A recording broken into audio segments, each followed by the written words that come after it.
என் அன்பு குழந்தையே, நீ மெய்சிலிர்க்கக்கூடிய ஆச்சரியங்கள் எல்லாம் இப்பொழுது நடக்கப் போகின்றது. வாழவே முடியாமல் தவித்துக் கொண்டிருக்கும் உன்னுடைய வாழ்க்கையை சந்தோஷமாக வாழக்கூடிய வாழ்க்கையாக இந்த சாயிநாதனால் மாற்றிக் கொடுக்கப்படும். இப்பொழுது நான் கூறும் இந்த வாக்கினை முழுவதுமாக நீ கேட்டிருக்கும் பட்சத்தில் உன் மனதில் இருக்கக்கூடிய கவலைகள் எல்லாம் காணாமல் போய்விடும்.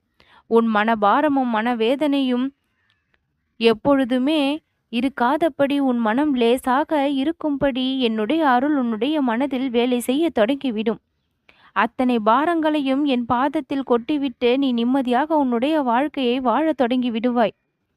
நடந்து கொண்டிருக்கின்ற நிகழ்வுகள் உன்னை பயமுறுத்தினாலும் அத்தனை நிகழ்வுகளும் சந்தோஷங்கள் தரக்கூடிய நிகழ்வுகளாக மாறக்கூடிய அதிசயத்தை என்னால் நிச்சயம் செய்து காட்ட முடியும்.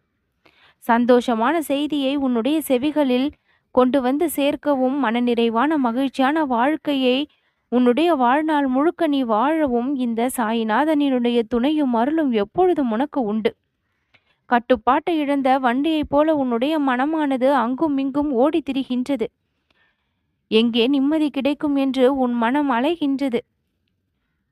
எங்கே ஆறுதல் கிடைக்கும் என்று உன்னுடைய மனம் சிலருடைய தோள்களை நாடுகின்றது.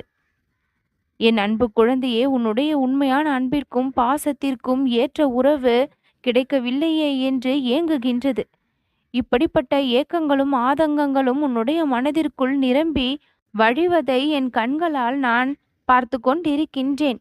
கஷ்டப்பட்ட நாட்களையெல்லாம் நீ இஷ்டப்பட்ட நாட்களாக மாறக்கூடிய அளவிற்கு உன் வாழ்க்கையில் நான் அதிசயத்தை புரிவேன். பல முறை என்னிடம் நீ கேட்டது கிடைக்காததால் வருத்தத்தில் இருக்கின்றாய். என் அன்பு குழந்தையே, தாமதம் ஆகின்றது என்றால் அதற்கும் ஒரு அர்த்தம் இருக்கும். எதற்காக அந்த விஷயத்தில் தாமதமாகின்றது, அதில் இருக்கக்கூடிய சிக்கல்கள் என்ன, அந்த பிரச்சனைகளை தீர்க்க நான் என்னென்ன வேலைகளை செய்ய வேண்டி இருக்கின்றது என்பதை தெரிந்து கொள்.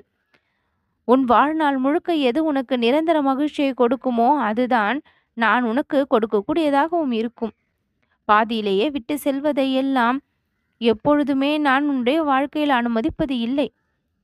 சில நேரங்களில் சில விஷயங்கள் நடக்காமல் போகின்றது என்றால் அது உன் நன்மைக்காகத்தான் இருக்கும் என்று முழுமையாக நீ நம்பும் பட்சத்தில் நிம்மதியானது எப்பொழுதும் தொலையாது. ஏதாவது ஒன்று கிடைக்கவில்லை என்றால் இந்த சாயின் மீது சிறிது கோபம் ஏற்படுகின்றது அல்லவா?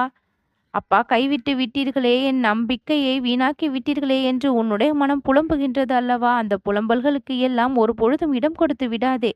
நடக்கும் அத்தனையும் என் அருளால் நடக்கின்றது என்று நம்பிக்கை கொள்ளும் பொழுது உன் மனம் அங்கு சந்தோஷம் அடையும். இந்த சாய்நாதனை நீ முழுமையாக நம்புகின்றாய் என்பதற்கு அர்த்தம் எல்லா சூழ்நிலைகளிலும் உன்னுடைய மனநிலை ஒரே மாதிரியாக இருக்க வேண்டும். ஏதாவது ஒரு தடை வருகின்றது என்றால் இறைவன் அதை தடுக்கின்றான் என்று நினைத்துக்கொள். அது நன்மைக்குதான் என்பதை புரிந்து கொண்டு மனதை அமைதிப்படுத்து. அங்குதான் நலன் என்பது கிடைக்கும். உன் வாழ்விற்கு தேவையான அற்புதங்கள் என்னால் நிறைவேற்றி கொடுக்கப்படும். நல்லது நடக்கும்.